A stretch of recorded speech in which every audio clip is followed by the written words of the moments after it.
हौल वला कुव्वत इल्ला बिल्लाह अल अलीय्यिल अज़ीम। अऊज़ु बिल्लाहि मिनश शैतानिर रजीम। बिस्मिल्लाहिर रहमानिर रहीम। अल्हम्दुलिल्लाहि रब्बिल आलमीन बारिइल खलाइक़ि अजमईन बाइसिल अंबियाइ वल मुरसलीन वस्सलातु वस्सलाम वत्तहिय्यतु वल इकराम अलल बशीरिन नज़ीर अस्सिराजिल मुनीर सय्यिदना व नबिय्यना व शफ़ीअना इंशा अल्लाह अबुल क़ासिम मुहम्मद।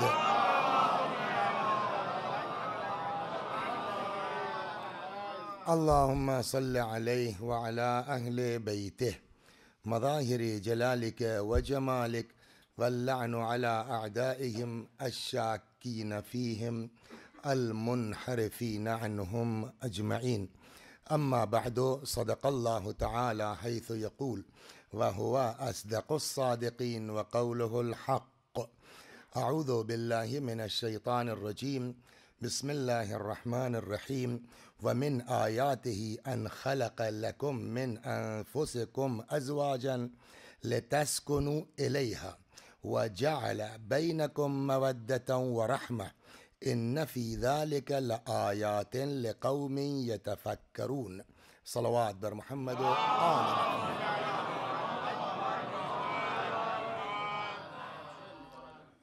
आज की ये मजलिस जनाब हज़रत फ़ातिमा बिनते हिज़ाम या हुज़ाम किलाबिया मशहूर बे उम्मुल बनीन सलामुल्लाह अलैहा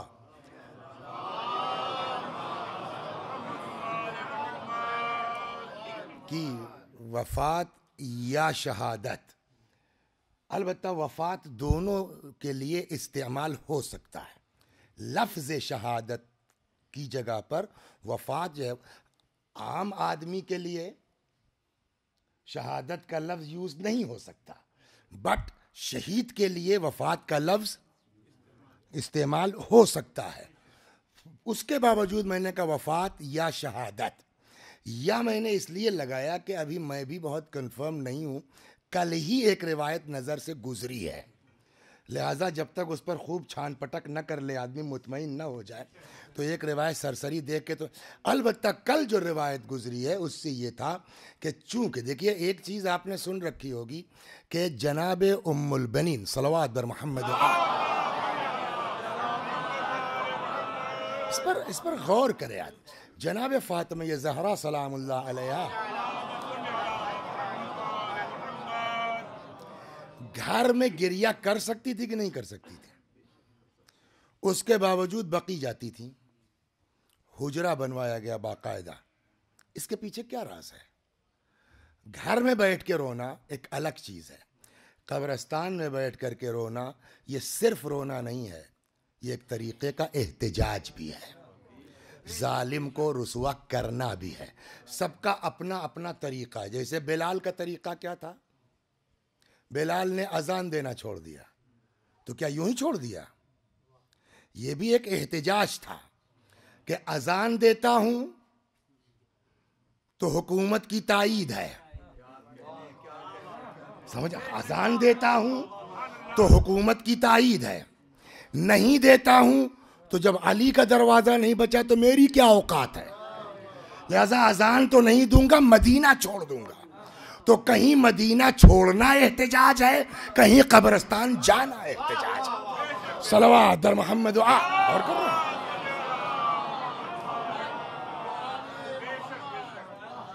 तो बिलाल का अपना तरीक़ा एहतिजाज था, सिद्दीक़ा ताहिरा का अपना। वही जनाब उम्मुल बनीन के लिए भी है कि वो घर में नहीं रोती थी। सुना है आपने? नहीं सुना?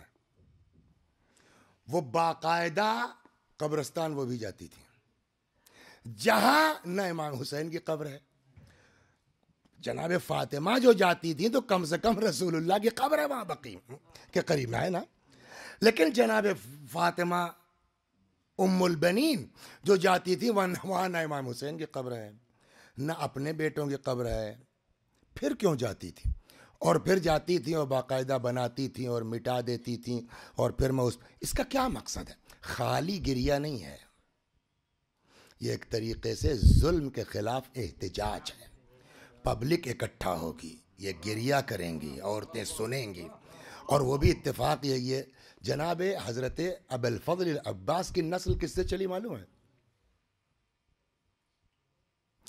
4 बेटे हैं ना जनाब उम्मुल बनीन के, 3 की नस्ल नहीं चली, जाफर और उस्मान और अब्दुल्ला, इनसे नस्ल नहीं चली। जनाब अब्बास के एक बेटे उबैदुल्लाह, उबैदुल्लाह की माँ यानी हजरत अब्बास की ज़ौजा, उनका नाम लबाबा था। ये दोनों माँ बेटे करबला में हैं।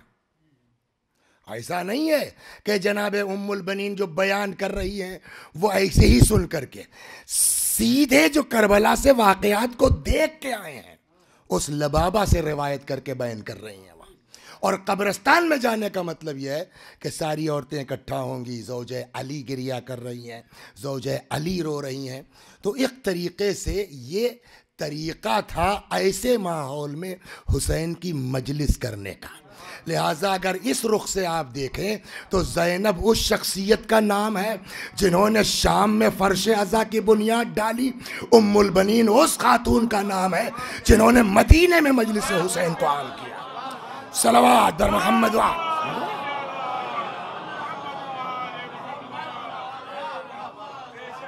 इसी बुनियाद मैंने कहा कल रिवायत ये नज़र से मेरी गुजरी है, उसको अगले साल पढ़ूंगा अगर फिर बुलाया गया इंशाअल्लाह तो। सलवात दर मोहम्मद। देखिए समझदार आदमी जो होते हैं वो अगला वादा पक्का कर लेते हैं, समझ गए आप बड़े से बड़े डॉक्टर के यहाँ जाइए, 4 दिन से ज़्यादा फीस नहीं चलती, 4 दिन के बाद आइएगा दूसरी फीस देनी पड़ेगी। तो जैसे ये लोग करते हैं वैसे हम लोग भी अगले साल का वादा पक्का। सलवात पर मोहम्मद वाह। तो इस बुनियाद पर चूंकि हजरत उम्मुल बनीन का गिरिया फकत गिरिया नहीं था, वो एक तरीके से बनी उमैया के खिलाफ एहतजाज था। इस बुनियाद पर बाज़ ये कहते हैं कि बनी उमैया ने किसी तरीके से जनाब उम्मुल बनीन सलामुल्लाह अलैहा को जहर दिया है। और ये तो अच्छा हुआ, पहले साल जब इनका पर्चा देखा मैंने डॉक्टर बेमुनासिबत शहादत जनाब उम्मुल बनीन, तब तक हमको पता ही नहीं, ये रवायत पढ़ी नहीं थी हमने, तो मैंने सोचा इनको एक फ़ोन करें। कह रहे डॉक्टर साहब वफ़ात बेहतर था, पता नहीं क्या हुआ, छोड़ो यार जाने तो। अच्छा हुआ एतराज़ नहीं किया था, वरना आज तुम खुद ही फंस जाते। सलो इसीलिए कहते हैं जल्दी एतराज़ के लिए ज़बान मत खोलो, कुछ दिन इंतज़ार कर लो, शायद मामला दुरुस्त हो। सलवात दर मोहम्मद। तो इस पर बहस, तो बाज़ ये कहते हैं कि चूंकि ये मजलिसें और ये गिरिया एक तरह से एहतजाज था और बनी उमैया के मजालिम के ख़िलाफ़ ये तरीक़ा था, धीरे से उम्मुल बनीन सलामुल्लाह अलैहा को जहर दे दिया गया। अब अगर जहर की बात मान ली जाती है तो शहीदा माना जाएगा। कब इंतकाल हुआ? बास कहते हैं कि सन 70 में। कब? सन 70 में। वाक़े करबला कब हुआ है? सन 61 में, शुरू का 60 ही मान लीजिए, यानी वाक़े करबला के नियर अबाउट आफ्टर 10 ईयर। अगर मौलाए कायनात की शहादत जोड़िए आप, तो मौलाए कायनात की शहादत किस सन में हुई है? सन 40 में, यानी मौलाए कायनात की शहादत के 30 साल बाद। लेकिन मशहूर जो है वो है 13 जमाद सानी सन 64। सलवात, ये जो आज की डेट है। शोहरत जो उलमा के दरमियान है वो क्या है? तब भी 40, 20, 60 और 4, 64, 24 साल। इसको मैं आखिर में कहने वाला था, डर लग रहा कहीं भूल ना जाऊं, इसलिए जितना पढ़ा था कल से आज तक कुल गायब हो गया। तो ये बचा हुआ जिसको पहले पढ़ दूं मैं। पैगंबर की जो अज़वाज हैं उनके लिए कानूनन बैन था दूसरी शादी करना, है ना, इसलिए कि वह अज़वाजुहु उम्महातुकुम, कुरान ने बाकायदा रिश्ता बता दिया सारे उम्मतियों का, हमारे नबी की बीवियां तुम्हारी माएँ हैं, अम्मा से शादी हो नहीं सकती। तो पैगंबर की अज़वाज के लिए कानूनी बैंड है, ये शादी कर ही नहीं सकती हैं। तो वो कोई फजीलत की बात नहीं हुई। लेकिन अमीरुल मोमिनीन की अज़वाज के लिए सरकारी कोई पाबंदी नहीं है। 24 साल बाद मौलाए कायनात जिंदा रही मगर शादी नहीं की। न खुद, अब सुनिए यहां बात तो यहां है, खुद तो खुद नहीं की कोई बात नहीं है। उस वक्त 4 बीवियां मौलाए कायनात की शहादत के बाद मौजूद थी। अमामा भी जिंदा थी। अच्छा ये भी बात वाज़ेह नहीं है कि जनाब फातिमा की शहादत के बाद मौलाए कायनात ने पहले किससे शादी की, जनाब उम्मुल बनीन से या जनाब अमामा से। इसलिए कि रिवायात ये कहती है कि जनाब फातिमा ज़हरा सलामुल्लाह अलैहा ने वसीयत की थी मौलाए कायनात से कि देखिए बगैर शादी के तो रह नहीं सकते, शादी तो आपको करना ही करना है, बट मेरी ख्वाहिश ये है कि आप अमामा बिनते ज़ैनब, वो जो 3 ख़वातीन हैं जिनके लिए शुबहा ये किया जाता है कि रसूलुल्लाह की बेटियां हैं, उनमें से ज़ैनब की बेटी है अमामा। बाकायदा वसीयत की है जनाब ज़हरा अलैहिस्सलातु वस्सलाम ने कि आप मेरे बाद अमामा बिनते ज़ैनब से शादी कर लीजिएगा। क्यों? इसलिए कि वो मेरे बच्चों के लिए ज़्यादा मेहरबान है। ठीक, अब यहां पर यह इख्तिलाफ है कि आया जनाब मौलाए कायनात ने जो शादी की पहले अमामा से की या पहले जनाब उम्मुल बनीन से। तो बाज़ ये कहना चूंकि वसीयत थी इसलिए पहले जनाब अमामा से शादी हुई, यानी ज़िंदगी की तीसरी खातून है जनाब उम्मुल बनीन सलामुल्लाह अलैहा। तो उम्मुल बनीन जिंदा है मौला के बाद, 24 साल कम से कम जिंदा रही हैं। ये अमामा भी जिंदा थी और अस्मा बिनते उमैस ये भी जिंदा थी, और एक लैली तमीमिया, ये 4 ख़वातीन मौला की शहादत के बाद, 4 से ज़्यादा हो भी नहीं सकते, वो रसूलुल्लाह की बात है सिर्फ, जनाब फातिमा किलाबिया उम्मुल बनीन 1, अमामा बिनते ज़ैनब 2, लैली तमीमिया 3 और अस्मा बिनते उमैस 4। हो गई बात। जनाब उम्मुल बनीन ने तो खुद कोई शादी की ना मैंने पढ़ा है कहीं कि कहीं इस तरह कोई रिश्ता आया। अमामा के लिए, अब देखिए नाम भूल गया, वही मैंने कहा ना, वो ढूंढता रहा, पेशाब करता रहा, याद करता रहा, नहीं याद आया। तो वो कौन इब्ने नौफिल करके है, उसने अमामा के लिए रिश्ता भेजा। आप जुमला सुनिए जनाब उम्मुल बनीन का। अच्छा एक बात बताएं, मौलाए कायनात से जो अस्मा की शादी हुई थी वो कौती शादी थी अस्मा की? सबसे पहले हुई थी जनाबे अस्मा की कौती शादी थी, अस्मा मौला की नहीं, अस्मा के सबसे पहले शादी किससे हुई?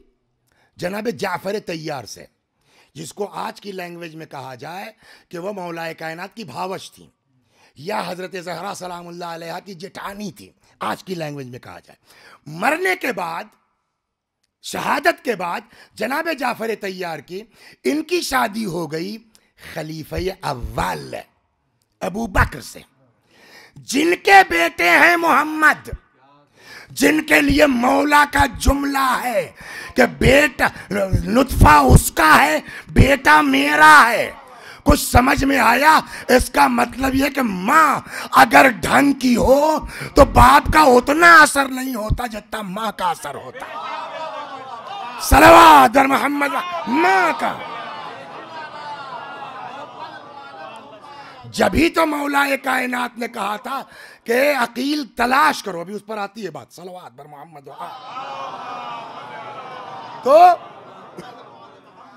दूसरी शादी हुई खलीफा अव्वल से, खलीफा अव्वल। अच्छा मजे की बात यह अस्मा के लिए भी, वो सुना है आपने मुकदमा फदक का? सुना नहीं? सुना है? नहीं सुना है? इधर मैंने कई साल से पढ़ना छोड़ दिया, इस साल भी पूरा अय्याम फातिमिया गुजर गए, इत्तेफाक है नहीं पढ़ा। तो जब वहां मुकदमा पेश हुआ ना अस्मा की, सुनाता हूं क्या इश्क था इनको अहले बैत से। जब मुकदमा पेश हुआ तो यह हुआ कि साहब गवाह लेके आइए आप। तो बीबी जो गवाह ले गई थी ना, तब जाफर की शहादत हो चुकी थी, मौला से शादी नहीं हुई थी, ये खलीफा अव्वल के अक्द में थी। मजे की बात तो ये है, खलीफा अव्वल के अक्द में थी। अब जो गवाह लेके चली सिद्दीक़ा ताहिरा, इमाम हसन हुसैन मौलाए कायनात, अस्मा बिनते उमैस और वो जो कनीज थी, क्या नाम उनका, शुगर ने गालिब निकम्मा कर दिया जाए। एक थोड़ा स्कैन करवा दिए, देखें क्या है इसमें जो भूल रहे हैं इतना। सलवात बर मोहम्मद, समझ गया? वो पैगंबर की कनीज थी, बल्कि ऊपर जनाब अब्दुल्ला की कनीज थी। यार नाम बताओ यार उनका, वो कनीज का। बहरहाल, तो हमसे बकिया से मतलब भी नहीं है। तो उन्होंने कहा मौलाए कायनात के लिए जो जुमला, वो गवाही हो गई। गवाही के बाद जो है वो हाकिम की समझ में आ गया, उसने बाकायदा लेटर लिख के दे दिया। वकील साहब आ गए, नाम लेने की जरूरत तो है नहीं क्या, इसीलिए मैं अब यहाँ लखनऊ में इस लफ्ज नहीं यूज करना चाहता।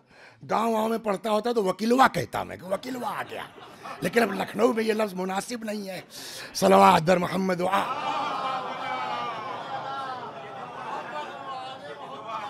तो उन्होंने कहा साहब इसमें से एक भी गवाही काबिल कबूल नहीं है। वो जो रद्द पेश की है वकील साहब ने वो सुनिए।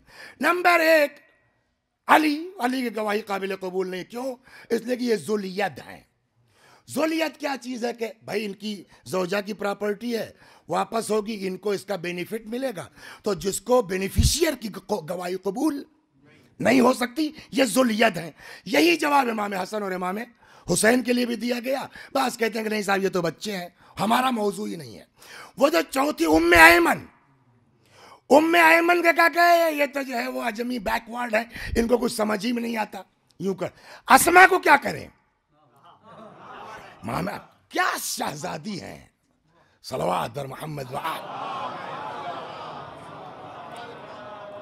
बकौल हमारे प्रिंसिपल साहब, खुदा गरीक रहमत करे, मौलाना तक़ी हदीस साहब क़िबला के, कहने लगे कि समझने की ज़रूरत है। कुछ चीज़ें वो हैं इस मुकदमे में जो जनाब फ़ातिमा ने बग़ैर लिखा पढ़ी के साबित कर दिया है। मसलन उम्मे ऐमन, पता है ना कि हदीस पेश करेंगे, हम गिरोह अंबिया नवारिस बनते हैं, नवारिस बनाते हैं। का उम्मे ऐमन कौन है?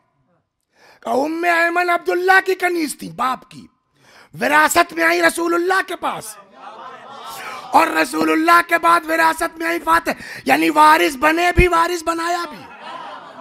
तो कहने ये उम्मे ऐमन पैगंबर जनाब फातिमा लेके गई है कि उस हदीस को कंडम कर दिया जाए। लिहाजा वो हमारा मौजू असल यहाँ है। मेन कौन? जनाबे अस्मा बिनते उमैस। इनको क्या कहें, ये तो सरकार के यहाँ रह रही है? चलिए इमाम मौला की मान लिया साहब जुलियत है, फायदा इनको, इमाम उनको भी कैसा बैकवर्ड है, चलो समझ में नहीं। ये कौन है जानते? कहाँ की कौड़ी दूर की लाया वो वकीलवा, समझा? कहने लगा अस्मा बिनते उमैस की गवाही इसलिए कबूल नहीं की जा सकती कि ये एक ज़माने में बनी हाशिम की बहू रह चुकी हैं। क्या तर्क है साहब? हमने कहा चलिए बहुत अच्छी बात, ये गलत नहीं है, तो कम से कम इतना तो मान लो ना कि जहां की बहू थी उसके हक में और जहां की हैं उसके खिलाफ गवाही, इसी से अंदाजा कर लो बनी हाशिम क्या है और तुम क्या। सलवात दर मोहम्मद।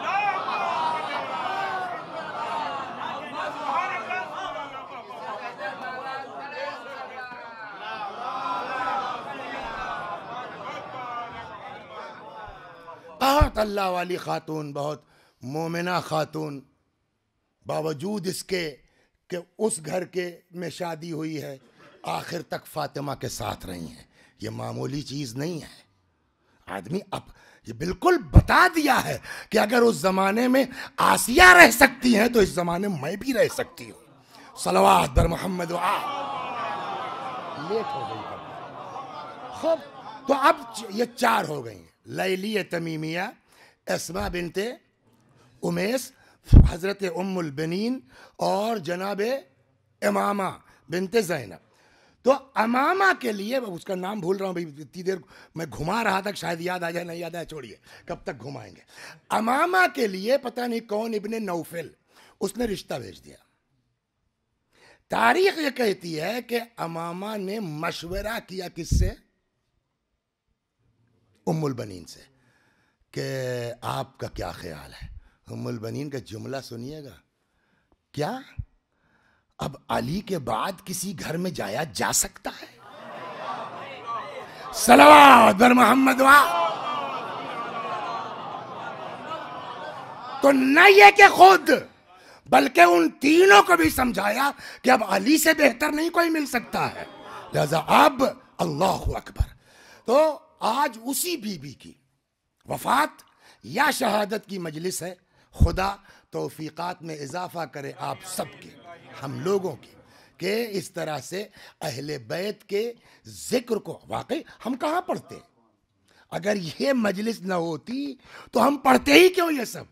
ये भी इस तरह की मजालिस बर्पा करने का एक फ़ायदा यह है कि हम जैसे काहिल लोग भी आबरू बचाने के लिए सही मुतालिया तो 2 पेज का कर लेंगे। सलवात बर मोहम्मद व आल। तो मैंने जो आया करीमा की तिलावत, जिस आया करीमा की तिलावत की है वो इसी ज़ैल में कि मर्द औरत, जन व शौहर, कुरान इस सिलसिले में क्या कहता है। बड़ी अजीब बात है। इस चीज को कुरान कहता है वमिन आयात ही, आयत माने निशानी, छोटी मोटी चीज को निशानी नहीं कहते। मिन आयात ही, उसकी निशानियों में से। किसकी निशानियों में से? अल्लाह की ना। तो आयतुल्लाह कहा जा सकता, नहीं कहा जा सकता। ये मतलब हुआ आयतुल्लाह। वमिन आयात ही, छोटी मोटी चीज को अल्लाह की आयत नहीं कहा जाएगा। कुरान कहता है सुबहान अल्लज़ी असरा बिअब्दिही लैलन मिनल मस्जिदिल हराम इलल मस्जिदिल अक़सा अल्लज़ी बारकना हौलहू। हमने बुलाया रातों रात, क्यों? लिनुरियहू मिन आयातिना, ताकि हम अपने पैगंबर को अपनी आयतें दिखाएं। तो कितनी आयतें हैं उसकी नहीं मालूम। कुरान कहता वमिन आयाते, और उन्हीं आयात में से, उन्हीं निशानियों में से यह है कि अन खलक़ लकुम मिन अनफुसिकुम अज़वाजा, कि अल्लाह ने तुम्हारे ही नफ्सों में से तुम्हारा जुफ्त, ज़ौज, जोड़ा पैदा किया। क्यों पैदा किया? वजह, जरूरत क्या थी? अब कुरान ने जो फलसफा बयान किया है जनो शौहर का, शादी का, क्यों हमने जोड़ा बनाया है? लितस्कुनु इलैहा, ताकि, लितस्कुनु इलैहे नहीं है, लितस्कुनु इलैहा, ताकि उस जोड़े की वजह से, उस खातून की वजह से, उस लेडी की वजह से तुमको क्या हासिल हो जाए? सुकून। तो शादी का असल सबब क्या है? लितस्कुनु इलैहा। और जो खातून अली के सुकून का सबब बन जाए, सलवात बर मोहम्मद, वजअल बैनकुम, और उसी खुदा ने करार दिया है तुम्हारे दरमियान। क्या करार दिया? मवद्दतन व रहमा। बास कहते हैं कि यहां पर, यूं तो मवद्दत के माना और मोहब्बत जब वो बहस आएगी अलग, यहां इस आयत में बास कहते हैं, रहमत कहते हैं अंदरूनी इश्क को, मवद्दत कहते हैं इजहार इश्क को। यहां दोनों अल्लाह ने कहा वजअला बैनकुम मवद्दतन व रहमा, और हमने तुम लोगों के दरमियान मवद्दत और रहमत कायम की है। इसका मतलब यह है कि जहां जनो शौहर के दरमियान मोहब्बत नहीं है, मवद्दत नहीं है, वहां सब कुछ है, खुदा नहीं है। मैं आ रहा हूं, सलवात, वहां सब कुछ है। कहीं ना कहीं गड़बड़ जरूर है। एक सहाबी ने आया, कहा मौला, देखिए आज वाली बात, देखिए हम लोग तो आज के हिसाब से समझेंगे ना, हम तक चला था, उसके बाद नहीं हो पाया। आप लोगों का भी शायद ऐसे ही हो गया होगा। पुराने जमाने में कैसे होता था, पता ही नहीं, लड़कों को पता ही नहीं कहाँ हो रही है। मेरा छोटा भाई, उसका जब रिश्ता लगा तो उसने मेरे भतीजे से बुलाया, कहने में यार पता लगाओ, बड़ी वाली से ये लोग बात कर रहे हैं, छोटी वाली से पता ही नहीं कहाँ बात हो रही। तो पुराने, आप लोग भी ऐसे ही हुआ होगा, देखा तक नहीं, अब्बा गए तय करके चले आए, अम्मा गई तय करके चली आई। उसके बाद अब जब शादी हो गई, जिसको कभी नहीं देखा, अब सारी दुनिया से ज्यादा वो उसको महबूब, वो उसको महबूब। एक शख्स ने आके छठे इमाम से पूछा, मौला ये कैसे? सलवात बर मोहम्मद, सुनिए अच्छा, और कमाल ये है कि जहां सेल्फ अरेंज होती है, पता नहीं देखा कि नहीं देखा आपने, सेल्फ अरेंज जहां होती है 2 साल 4 साल 6 साल 8 साल होती गड़बड़ जरूर है, लेकिन जहां माँ बाप डिसाइड करते हैं वहां देखा नहीं जिंदगी में कभी, उसके बावजूद मोहब्बत है एक दूसरे से। कभी कभी तो इतना हो जाता है कि अम्मा अब्बा फेल हैं। मैं हंसी की बात नहीं कर रहा, ये कैसे है? उसने आके इमाम से पूछा, वो पैगंबर से, अस्तगफिरुल्लाह, उसने आके, इसीलिए किताब रखना जरूरी है, कहां से क्या नहीं, रसूलुल्लाह से पूछा, पैगंबर से, कहता या नबी अल्लाह अजिब तो मिन अमरिन, बड़ा ताज्जुब होता है मुझको इस बात से कि वह अन्नहु लअजबुन, और बहुत ताज्जुब की जगह है, क्या? अन्नर रजुल लयतज़व्वजुल मर्अ, मर्द किसी औरत से शादी करता है, वमा रआहा वमा रअत हो, न उसने इसको देखा न इसने उसको देखा, हत्ता इज़ब्तना बिहा अस्बहा वमा शैउन अहब्ब इला अहदिहिमा मिनल आखर, लेकिन उसके बाद जब शादी हो गई तो न इनसे ज्यादा उनको कोई महबूब, न उनसे ज्यादा इनको कोई महबूब। या रसूलल्लाह, ये क्या चक्कर हो जाता है? कौन सा मोजज़ा अनका तो मुवक्किल का में है? ये एक रात में कौन सा जादू हो जाता है? पैगंबर ने जवाब दिया, क्यों? तुमने वो आयत नहीं पढ़ी जहां खुदा फरमाता हुआ जअला बैनकुम मवद्दतन व रहमा, अल्लाह ने इन दोनों के दरमियान मोहब्बत और रहमत कायम की है। अब गलत कहा मैंने, जहां मोहब्बत नहीं है वहां सब कुछ है, खुदा नहीं है। सलवात दर मोहम्मद व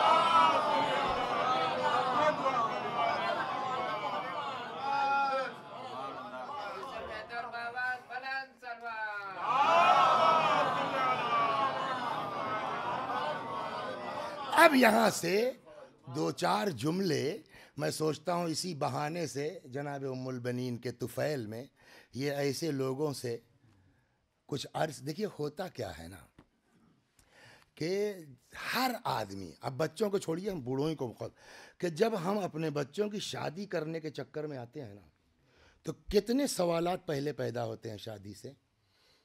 कब करें, किससे करें, कैसी है, क्या करता है। ये कम अज कम 4 सवाल किसी भी शादी से पहले माँ बाप के सामने आते हैं। कब करें, किससे करें, कैसी है, क्या करता है। कब करें में 2 चीजें हैं, लड़की की कब करें, लड़के की कब करें। हमको इसमें कोई ऐसा रिवायत ऐसी नहीं मिली जिसमें हुक्म हो कि इस उम्र में कर दो, बट हमारे सामने तारीख मौजूद है। रसूलुल्लाह की शादी किस एज में हुई थी? 25 साल। अमीरुल मोमिनीन सलामुल्लाह अलैह की शादी किस एज में हुई थी? 25 साल। तो हमारे पास जो है वो एक स्टैंडर्ड एज जो है मौजूद है। हाँ, लड़कियों के लिए रिवायत है, बट उसमें एज नहीं तय की गई है। खुलासा सारी रिवायतों का एक लफ्ज है, एज सून एज पॉसिबल। सलवात बर मोहम्मद।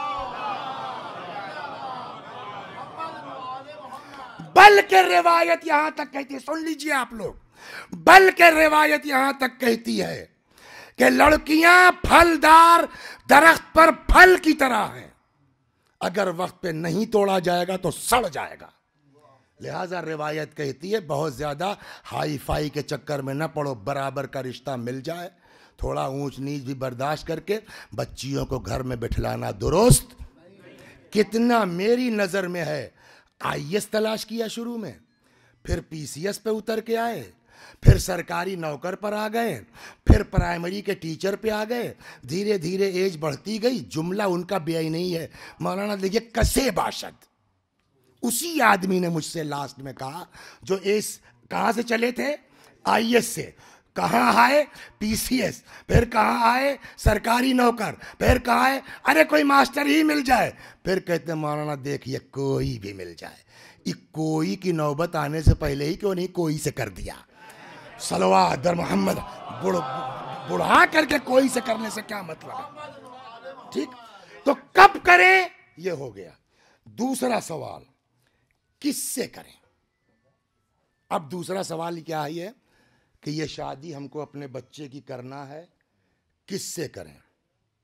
मैं जमींदार हूं, लिहाजा लड़की वाले को भी जमींदार होना चाहिए।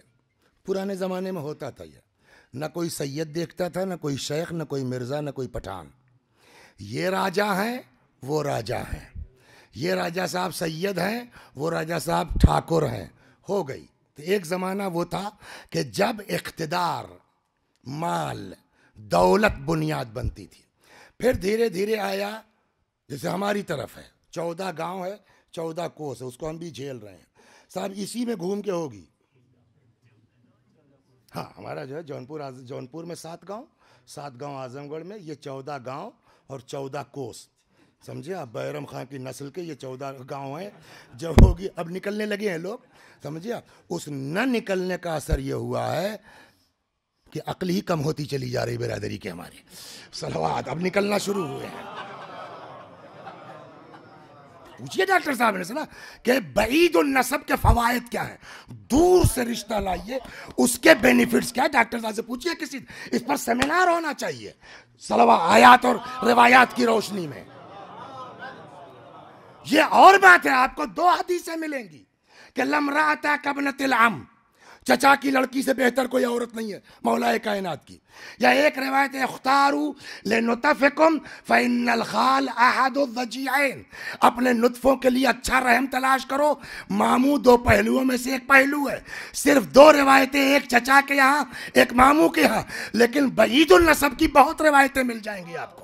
सलवात बर मोहम्मद वो भी मिलेगी आपको। तो कब करें? 2, किससे करें? किससे करने में दीन ने क्या मेयार रखा है? तो एक तो ये हो गया कि साहब क्या खानदान देखने की जरूरत नहीं है? जब भी आपने कहा, मैंने कहा, अरे बाप रे बाप, खानदान तो जरूर देखना चाहिए, खानदान तो जरूर देखना चाहिए। अपनी बेटी को कहीं भी ब्याह दो, मगर बेटे के लिए, इसलिए कि पोता उससे होना है। अगर अब्बास चाहते हो तो बहादुर खानदान ढूंढो। अगर खानदान और खून असर न डालता होता तो अच्छा ये बताइए, मौला को पता नहीं है कि इस मदीने के आसपास कितने कबीले हैं? ये मदीने के नहीं थे लोग, ये किलाब, बनी किलाब मदीने में नहीं रहते थे, ये बादिया नशीन है, सहराई लोग थे, शहरी नहीं थे। आज के ज़बान में कहिए कि लखनऊ वाले की शादी किसी अमराई गांव के और पीछे चले जाइए आप, सहराई लोग थे, लेकिन सलाहियत की अकील को पता है, मौला नहीं जानते। सवाल यह है नहीं है, ये क्यों होता है? ये ताकि इस बहाने से पैगाम उम्मत तक जाए कि जब अली बगैर तहकीक के नहीं कर रहे हैं तो तुमको भी देखना चाहिए। और सुनाऊं मैं आपको, रिवायत है आपके यहां भी और अहले सुन्नत के यहाँ भी। अहले सुन्नत की किताब में नहीं पढ़ा मैंने, किताब में नहीं पढ़ा। पुराने ज़माने में जब रेडियो चलता था तो रात को मगरिब के बाद मक्के से एक रेडियो आता था, निदाउल इस्लाम मिन मक्कतल मुकर्रमा, उसको बहुत सुनते थे हम। तो उसमें एक दिन किसी ने यह रिवायत नकल की, चौंके अच्छा है तो इनके यहाँ भी है। इसका मतलब सुन्नी शिया, मैंने किसी सुन्नी किताब में नहीं देखा, अपने यहाँ तो देखा है। सुन्नी शिया दोनों में यह है क्या, पैगंबर ने फरमाया, शुगर सलवात बर मोहम्मद, इयाकुम व खदराउद्दमन, परहेज करो घास से। घूर की घास किसको कहते हैं? फिर बताऊं, आप लोग समझ ही नहीं पाएंगे घूर की घास क्या होती है हमसे। इसीलिए मैं बाज अपने रफका से कहता हूं, कुछ हदीसें समझने के लिए देहात में कुछ दिन रहना पड़ेगा, हमसे बढ़िया नहीं समझ सकता। घासों की कई किस्में होती हैं। एक घास वो है जो ऊसर में होती है, समझ गए आप, होती बड़ी भद्दी है, मगर इतनी मजबूत उसकी जड़ होती है कि 3-4 बार खुरपी आगे पीछे कीजिएगा तब कटेगी वो। सही कह रहा हूं या गलत? और कुछ घास वो होती है जो घूर पे उग जाती है, बड़ी हसीन, बड़ी खूबसूरत, हरी हरी बिल्कुल, लेकिन दम नहीं है। एक बच्चा भी हाथ लगा दे उसकी आगोश में आ जाएगी। कुछ समझ में आया? पैगंबर ने कहा इयाकुम व खदरा उद्दमन, परहेज करो घूर की घास से। लोगों ने कहा या रसूल अल्लाह वमा खदरा उद्दमन, ये घूर की घास क्या है? फरमाया वो खूबसूरत लड़की जो गलत खानदान से आई हो। सलवात दर मोहम्मद वाह। कुछ समझ में आया? बदशक्ल ले आओ मगर घराना ठीक हो, खानदान ठीक हो। सलवात दर मोहम्मद वाह।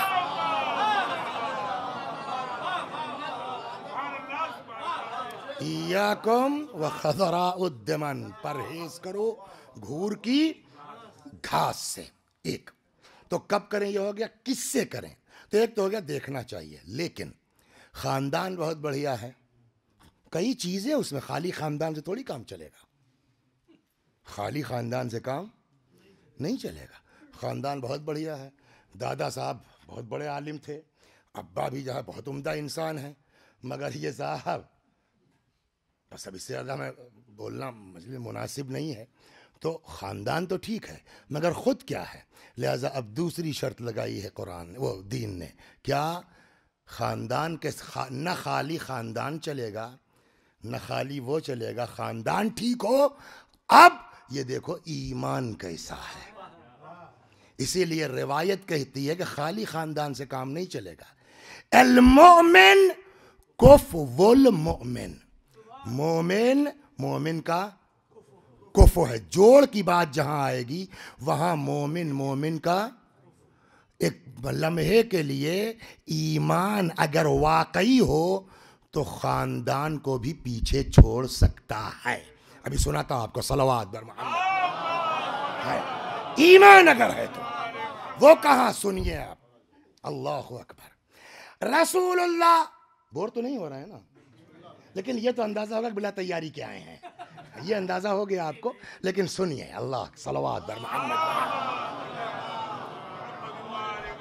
रसूलुल्लाह सल्लल्लाहु अलैहि वसल्लम, छोड़िए किताब जाने की, अब ये किताब अगले साल यूज होगी। तो दो एक बातें याद आ गई, वो पढ़ लेता हूं। सलवात बर मोहम्मद। हजरत ने जब मक्के से हिजरत फरमाई मदीने, तो अब मदीने में मक्के वालों को तो कुछ था नहीं, तो ये मदीने वालों का बड़ा एहसान है वाकई। किसी ने अपना घर दे दिया, किसी ने कुछ किया, किसी ने कुछ किया। कितना भाई पूरा शहर उमट के आ जाए, कहां तक आदमी किसको जगह देगा। तो आखिरकार कुछ लोग बेचारे मस्जिद में डाल दिए गए, मस्जिद में रहते थे। फिर यह हुआ रसूलुल्लाह को हुक्म हुआ, आप निकालिए सबको, तो मस्जिद रहने की जगह नहीं, निकालिए सबको। कहाँ जाए बेचारे? तो एक छप्पर डाला गया, समझे आप? उस छप्पर में ये लोग रहने लगे। इसीलिए इनको क्या कहा जाता? अस्हाबे सुफ़्फ़ा।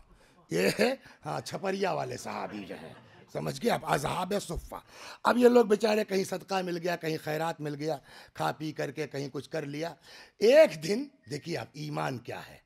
ईमान के मुकाबले में न शक्ल कुछ है, न सूरत कुछ है। कल कर्रार साहब का तो नाम सुना ही होगा आप लोगों ने, खुदा गरीक़ रहमत करे। वो तशरीफ़ ले गए, तक़ीउल हैदरी साहब की बेटी की शादी थी, तो उसमें उनको शादी के बाद तकरीर को कहा गया। तो उनका लहजा और अंदाज तो आप जानते हैं। इसी पर उन्होंने कहा, और हूर परी ढूंढ के ले आए और शादी के 3 दिन के बाद चेचक निकल आई। अब क्या कर लोगे? तो पहले ही क्यों नहीं ईमान तलाश किया था? सलवात दर मोहम्मद वाह।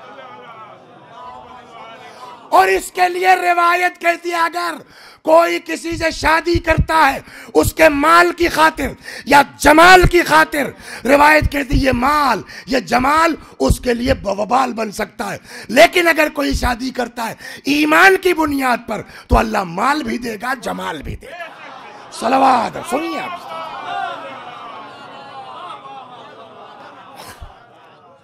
तो साहब उसी अस्हाबे सुफ़्फ़ा में एक दिन रसूलुल्लाह गुजर रहे थे।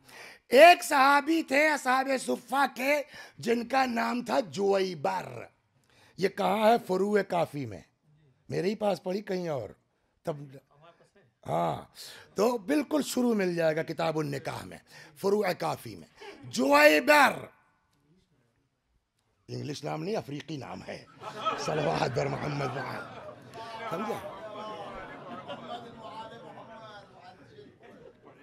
गया कहाँ ये?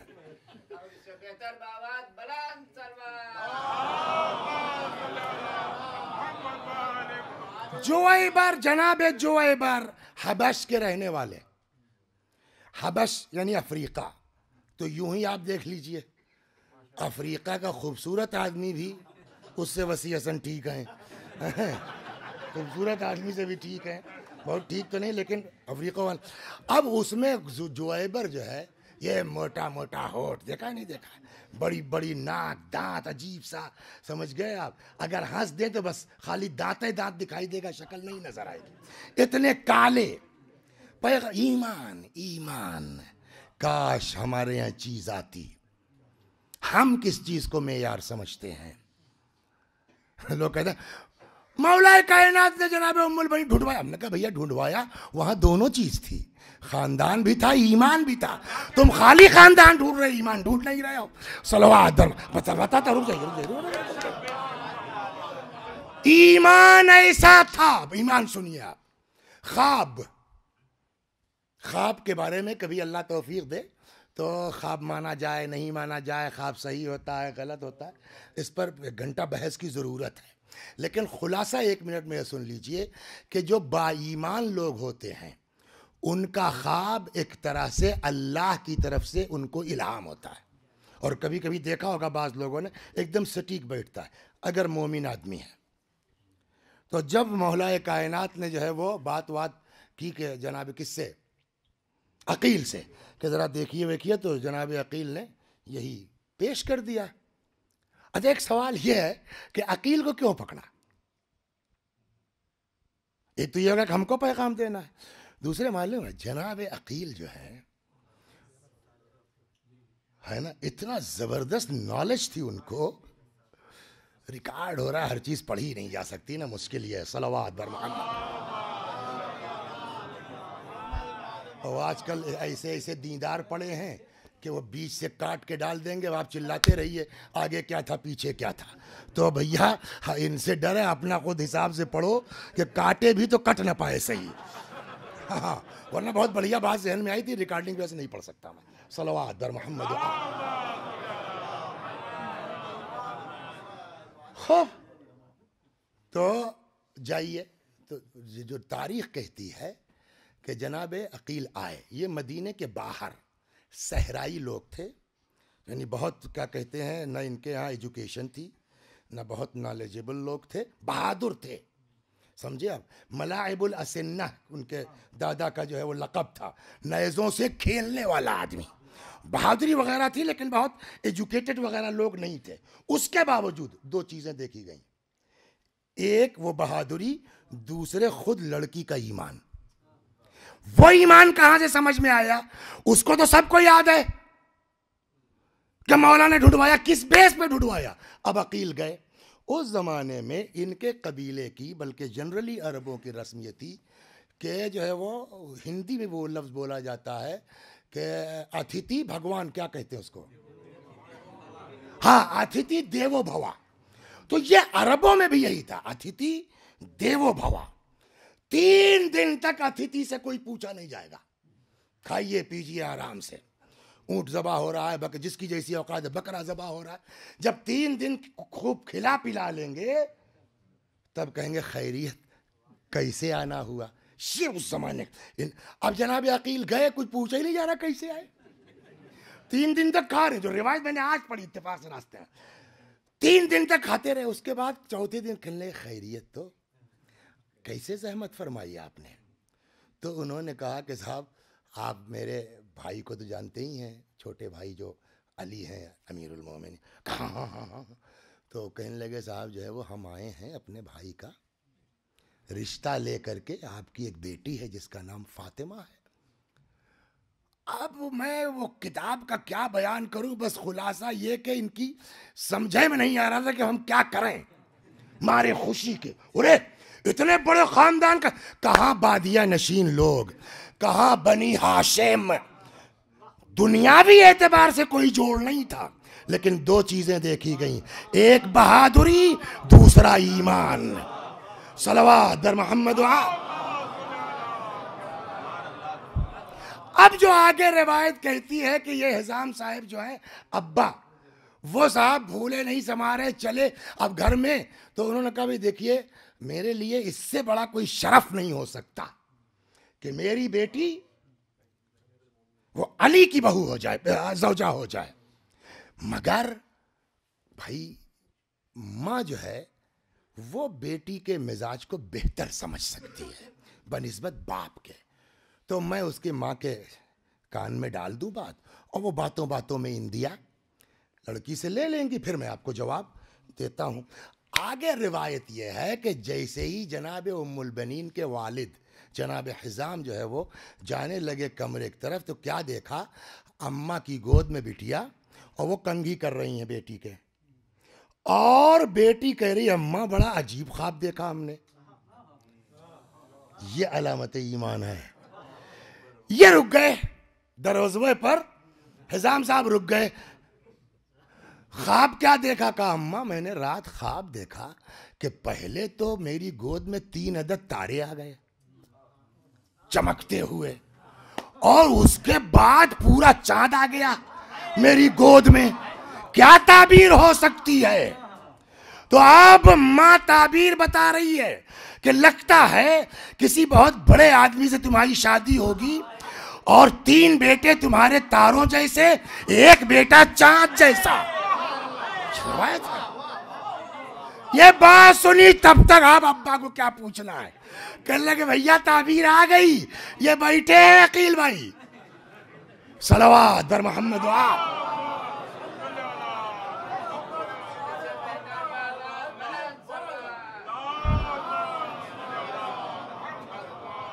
लिहाजा तो ये जो है जो हम कहते हैं ना, वो तलाश करनी चाहिए, खानदान भी देखना चाहिए। खून का असर पड़ता है, हड्डी का असर पड़ता है। रिवायत है इख्तारू ले नोतफिकुम, नुतफों के लिए अच्छा रहम ढूंढो। फ़इन्नल इर्क़ दस्सास, खून असर करता है। रिवायत तो यहाँ तक कहती है कि औलाद के अंदर एक हिस्सा असर बाप का आता है, 4 हिस्सा असर माँ, 3 हिस्सा असर माँ का आता है। तो अब रसूलुल्लाह पहुँच गए, बस ख़त्म किया मैंने। क्या नाम था उनका? जुएबर भाई। तो वो ऐसे ही जा रहे थे, तो तब तक अरे जुएबर यहाँ आ गए जी। अरे भैया कुछ शादी वादी करोगे? सुनिए आप, हम लोग क्या ढूंढते हैं और पैगंबर ने क्या ढूंढवाया। हमें भैया शादी वादी करोगे? या रसूलुल्लाह मैं इस कलुआ से कौन करेगा शादी? तो हजरत ने फरमाया कि मैं जहां भेज रहा हूं आप चले जाइए, आपसे कोई मतलब नहीं, खाली आप पैगाम दे दीजिए। भेजा कहा? मदीने के अशराफ, जिसको हमारे लगने कहे ना राजा साहब के यहाँ, हाँ ठाकुर साहब के यहाँ मसलन, बड़े लोग वहाँ गए तो साहब वो मसनद लगी है, हुक्का हुक्का चढ़ ई आ गए साहब। सलाम अलैकुम। सलाम भैया बैठो, क्या बात है? कहें साहब रसूलुल्लाह ने भेजा है। खैरियत तो? अब उनको क्या कि तू कितने बड़े आदमी हो, ये लोग कौन है? रसूलुल्लाह ने भेजा। कहा खैरियत तो बोलो। कह अपनी लड़की जुल्फा नाम था उसका, अपनी लड़की जुल्फा से हमारी शादी कर दीजिए आप। आए अब जो मैं तारीख है वो नकल कर रहा हूं, ये अपना अपना अंदाज नकल का है, वो अलग चीज है। देखिए वहां भी ईमान था, बड़े आदमी थे मगर मोमिन थे। कोई जरूरी थोड़ी कि आदमी बड़ा आदमी हो तो बेईमाने हो, बहुत से बड़े आदमी हैं जो साहिबान ईमान है। सुनाऊं आपको? वक्त तो लगेगा, एक सुन लीजिए आप, बड़े लोग कैसे ईमानदार होते हैं। सलवात दर मोहम्मद। 2 लोग हैं बाप बेटे बड़े काबिल, मुल्ला अहमद निराकी और मुल्ला मोहम्मद मेहदी निराकी। एक बाप है एक बेटे हैं। एक की किताब फारसी में है मोटी, मेराज उस्सादा अखलाकियात में। बेटे की किताब है जो है वो जामिअ उस्सादात, अरबी में 3 जिल्दों में, बड़ी गजब की। जानते हैं आप कितने गजब के आदमी थे ये? पहले हम इनकी शख्सियत बताएं क्या है। जब इनकी किताब छप गई तो सबों ने पढ़ा, नजफ भी पहुंची, वहां पढ़ा बुजुर्गों ने, ये इत्तेफाक से जियारत के लिए तशरीफ ले गए। तो तरीका यह है कि जब कोई बाहर का आलिम आएगा तो जो लोकल हैं पहले वो मिलने जाएंगे, उसके बाद 3 दिन तक वो घर से नहीं निकलेगा मेहमान, वो अपने मंजिल पर रहेगा, लोकल लोग आएंगे। जब दीद हो जाएगी 3 दिन, तब बाज दीद शुरू होगी, इसीलिए दीदो बाज दीद कहते। तो अब सारा जमाना आ गया साहब, नजफ के सारे उलमा आ गए। मेन पता नहीं आ गए बहरुल उलूम किसकी बात है, वो नहीं आए। एक हंगामा साहब नजफ में, अरे इतना बड़ा आदमी इराक से आया साहब, सारा जमाना मिलने गया, ये मिलने नहीं गए, कमाल है। अब जब बाजदीद की बात आई तो जैसे जो पहले मिलने आए तो उनके यहाँ गए, जो नहीं आए मिलने आगा बहरुल उलूम उनके यहाँ भी चले गए। उनके यहाँ पहुंचे तो सलाम बैठिए, कुछ नहीं, ऐसे जनरल आदमी आया, कोई हैसियत ही नहीं, चाय मिलेगा, अच्छा खुदा जी जी जी खुदा हाफिज, ये भी चर्चा का वो बन गया। बताइए साहब, अव्वल तो खुद नहीं गए, वो बेचारे आए तो लिफ्ट ही नहीं दी। अच्छा जो 1 महीना रहे तो अपना जब निकले 2-3 बार आके मिल लिए, हर बार वैसे ही नेगलेशन। आखिर से हुआ कि अब कल चले जाएंगे, सबसे मिलने के लिए गए, फिर इनके पास आए आगा बहरुल उलूम के पास। वही आदमी जो मिलने नहीं गया, 3-3 बार आए, तवज्जो नहीं की, अब की यह कि अब ये कल चले जाएंगे, ये लास्ट विजिट है। अरे साहब जैसे नौकर दौड़े साहेब के लिए, वही आया बहरुल उलूम दौड़ के गेट, आइए आइए आइए सर आइए, हुजूर तशरीफ लाइए, अपनी जगह बैठलाया और तशहुद भी जैसे बैठते हैं, जी सरकार जी हुजूर। ये भी शोर मच गया, कहाँ साहब इतनी बेतवज्जो ही, कहाँ साहब लगता ही नहीं कि मर जाए इनके सामने, ही तो नौकर अपने चले वाले गए। तो लोगों का ये चक्कर क्या है, कहने लगा मैंने इनकी किताब पढ़ी थी, अखलाकियात की, मैंने इनकी किताब पढ़ी थी, मैं ये देखना चाह रहा था कि खाली लिखा है सलवात पर मोहम्मद, कमाल है, मैं ये देखना चाह रहा था खाली लिखा है या अमल भी।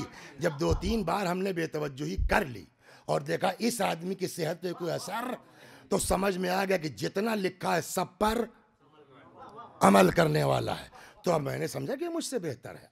अब समझिए कितना बड़ा आदमी ये थे साहब, बड़े पुराने जमींदार खानदानी। भाई बाप दादा राजा थे, लड़का मौलवी हो जाए तो क्या कर सकते हैं आप, उसका होता नहीं होता। तो एक कोई फकीर था, सुनिए आप, एक कोई फकीर थे, उन्होंने भी किताब पढ़ी, उनको बड़ा इश्तियाक हुआ कि यार इतना बड़ा आलिम, इतनी जबरदस्त किताब, मिलने जाना चाहिए।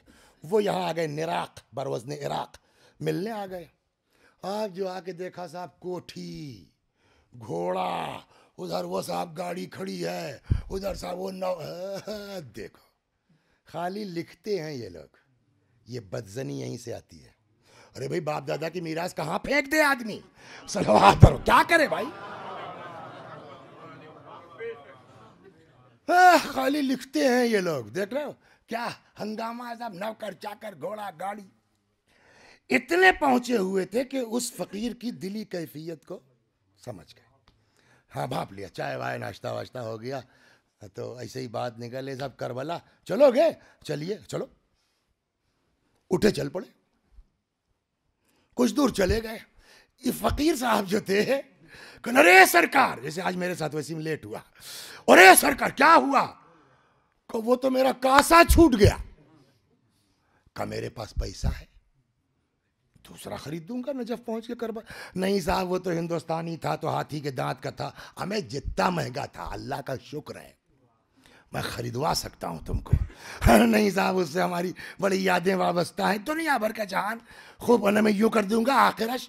अच्छा चलो भैया, वापस आ गए लेके, कासा लिया, चलिए, का मुझे करबला नहीं जाना है, हो आया मैं तुमको बताना चाह रहा था, तुम्हारे दिमाग में था इतना सब नौकर चाकर घोड़ा गाड़ी, लेकिन जैसे ही इमाम की बात आई, पलट के मैंने नहीं देखा कि घोड़े का क्या होगा, धान के खेत का क्या होगा, गेहूं की सिंचाई का क्या होगा। नाम हुसैन पर मैं चल पड़ा, और तुम्हारे पास कुछ नहीं, एक कासा, वो भी हुसैन के नाम पर नहीं छोड़ पाए। तो बड़ा आदमी खराब होता है, अच्छे खराब दोनों में होते हैं। सलवात बर मोहम्मद वाह। एक कासा तुम्हारे पास इमाम हुसैन के नाम पर नहीं। तो जोएबर साहब पहुंच गए अब वहां, लेकिन वो बाप भी मोमिन था, तभी तो लड़की में वो असर आया। खाला तो यार कहा हम कहा जोएबर, लेकिन फिर भी भगाया नहीं। कहा ऐसा है, ठीक है आप तशरीफ ले, मैं बात कर लूंगा थोड़ा अदब के साथ। ये क्या चक्कर था कि अंदर लड़की ने देख लिया या सुन लिया जोएबर की बात को, दरवाजा पीटा गया। अब्बा उड़े, क्या बात? कहने की ये कालिया क्यों आया था, नाम तो नहीं मालूम ना कौन है ये स्याह जो है वो क्यों आया था? तो कहने लगे कि वो तुम्हारा रिश्ता लेके आया था। मेरा रिश्ता कहाँ? देखो रसूलुल्लाह ने भेजा था। रसूलुल्लाह ने भेजा था? कहाँ? तो आपने क्या जवाब दिया? कभी कहाँ हम, कहाँ ये। मैंने कहा ठीक है जाओ बात कर लूंगा। ईमान देखिए लड़की का। जानते हैं लड़की ने क्या कहा? कहा आप मत कीजिए, वो आपका इख्तियार है, बट वो पैगंबर का भेजा हुआ था, उसकी वापसी रसूलुल्लाह की वापसी मानी जाएगी। आप मन इनकार करके आइए रसूलुल्लाह को, जाइए, मगर उसको मत वापस कीजिए। उसको बैठाल के इनकार, आओ आ गए, आप तशरीफ रखिए मैं आता हूं। गए, या रसूलुल्लाह आपने भेजा है जोएबर को? हाँ मैंने भेजा। शादी के लिए? कहा?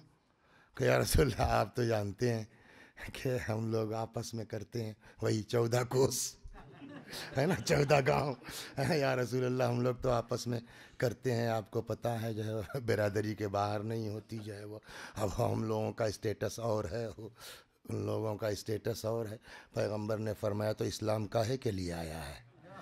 इसी ऊंच नीच को तो खत्म करने के लिए आया है। का तो आपका क्या का मैं कहता हूं का आपका हुक्म का बेयस हुक्म है मेरा का, आपका हुक्म नहीं टलेगा। वापस आ गया। आइए बैठिए। हाँ भाई बताइए महर का क्या होगा, कितना दे पाएंगे आप? मुझको कुछ नहीं पता, मेरे पास चवन्नी नहीं है। कहते यार तब कहाँ चले? कहा हम थोड़े चले आए, रसूलुल्लाह ने भेजा था हम चले आए। अब वो कितना महर होना है कौन देगा वो बताएंगे। उन्होंने कहा चलो महर दे दूंगा मैं। ये बताइए कि आप शादी हो जाएगी कहाँ ले जाएंगे, रुखसती कहाँ होगी? कल हम लोग तो खुद ही छप्पर में रहते, हम क्या जाने। कल मैं चले, कल हम थोड़ी चले आए, रसूलुल्लाह ने भेजा। उनसे पूछिए कि बहू कहाँ उतरवाएंगे? कहने चलो मैं मकान बनवा देता हूँ। मांगना अलग चीज है, हदिया अलग चीज है। सलवात पर मोहम्मद। लियाकत है, बना के दे सकते हैं, किसने मना किया घर का? हाँ वो अगर मांगता है तो दरवाजे जूता लेके भगा दो उसको, निकल लीजिए आप। तो कहाँ ले? तो महर हो गया, मकान बन गया, समझ गए आप, शादी हो गई, रुखसती हो गई। अब इन्होंने जब बाप रे बाप, ये सब तो कभी देखा ही नहीं। अल्लाह अकबर।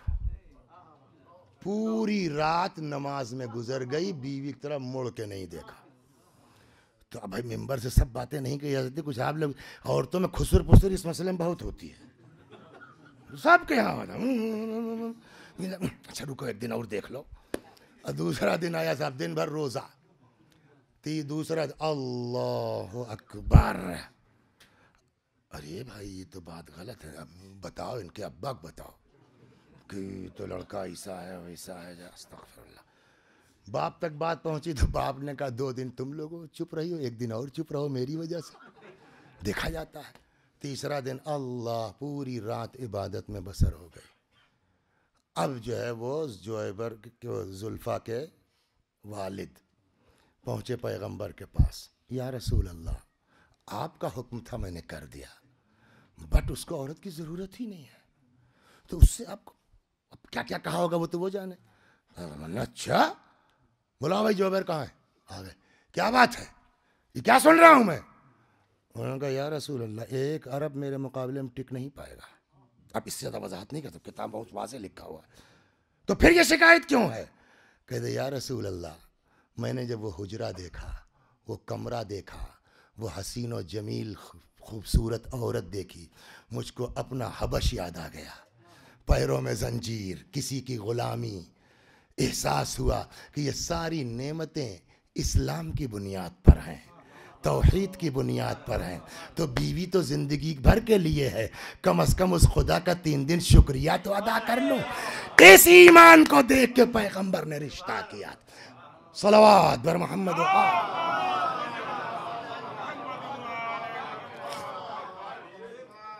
बस बकिया इंशाअल्लाह अगले साल, किताब भी इंशाअल्लाह अगले साल।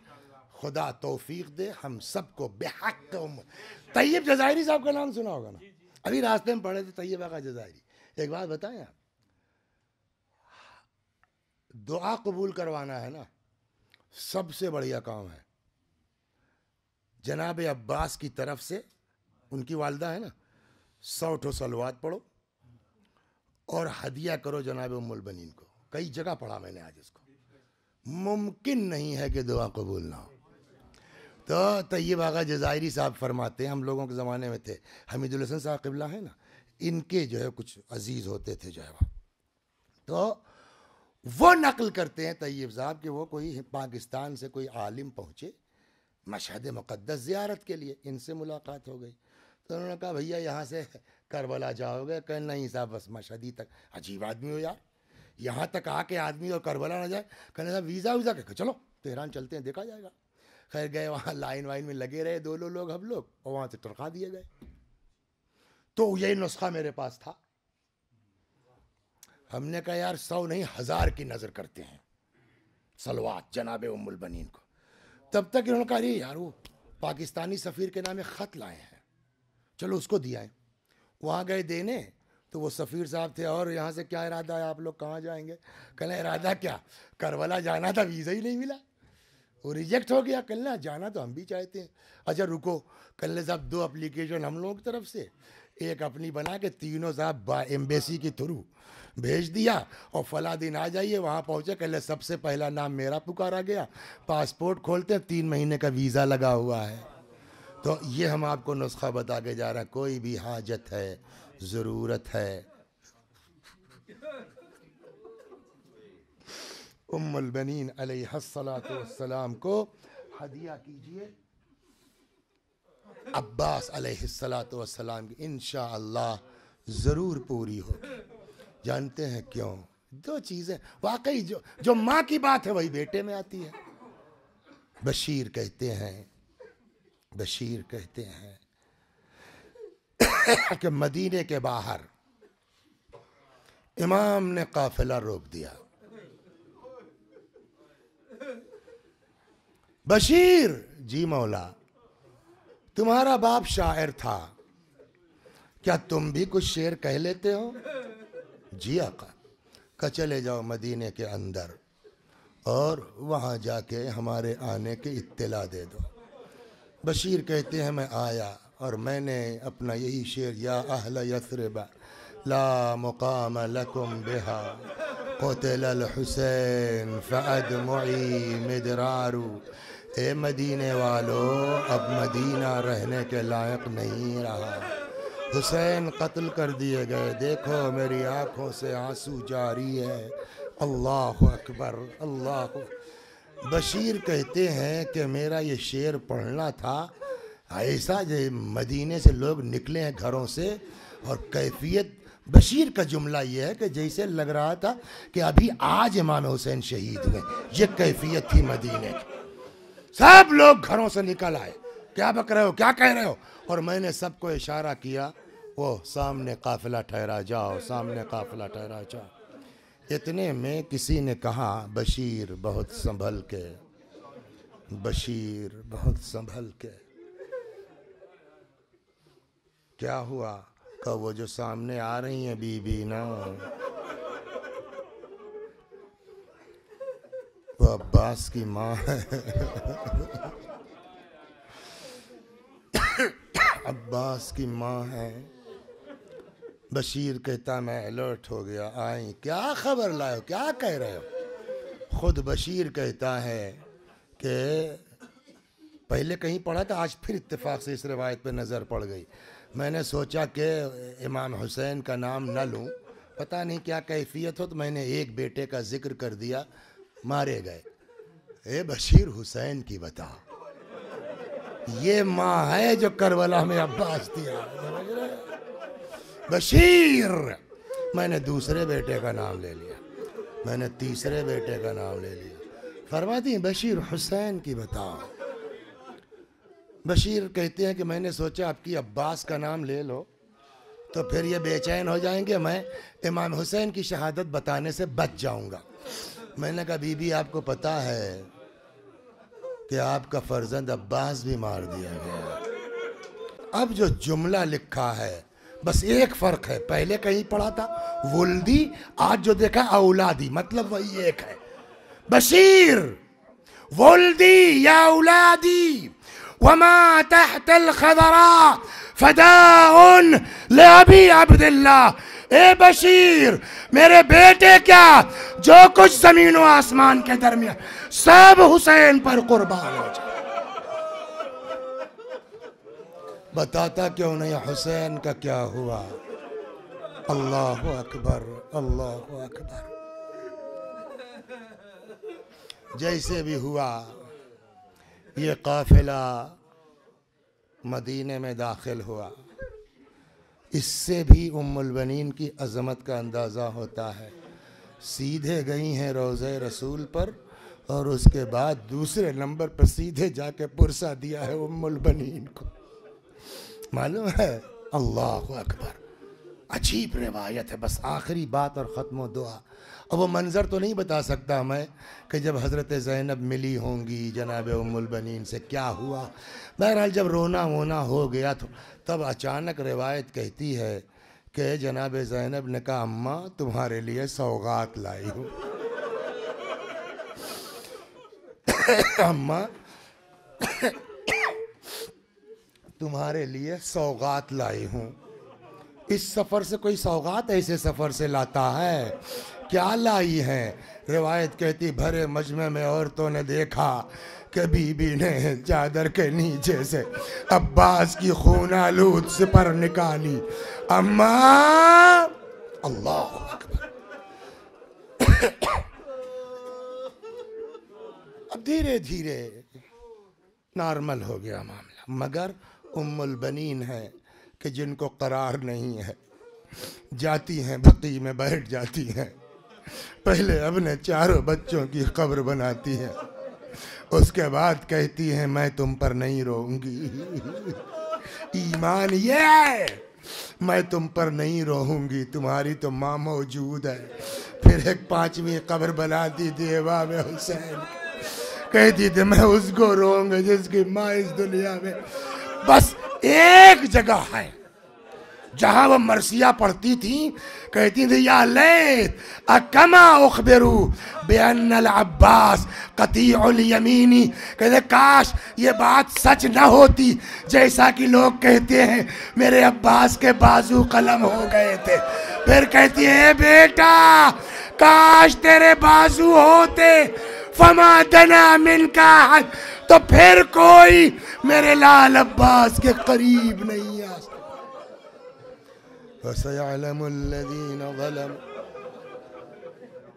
अय्य मुनक़लबिन यनक़लिबून इन्ना लिल्लाहि